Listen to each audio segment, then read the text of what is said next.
रेल्वेने प्रवास करणाऱ्या प्रवाशांसाठी आता आनंदाची बातमी। मेट्रो नंतर आता रेल्वे प्रवाशांना देखील व्हॉट्सॲप चॅटद्वारे तिकीट बुकिंग करता येणार आहे।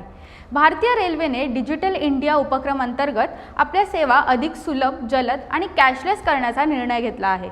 व्हॉट्सॲप हे चॅट प्लॅटफॉर्म आता तिकीट बुकिंगसाठी वापरण्याचा प्रस्ताव असून यासाठी तांत्रिक बाबी आणि सुरक्षिततेच्या अटींची पूर्तता होताच निविदा प्रक्रिया सुरू केली जाणार आहे।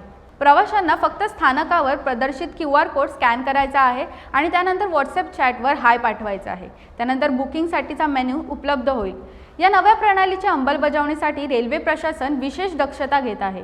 अद्याप ही सेवा अधिकृतपणे सुरू झालेली नसली तरी ती अंतिम टप्प्यात आहे। त्यामुळे आता थोड्याच दिवसात प्रवाशांना रेल्वे तिकिटांच्या रांगेत थांबावं लागणार नाही।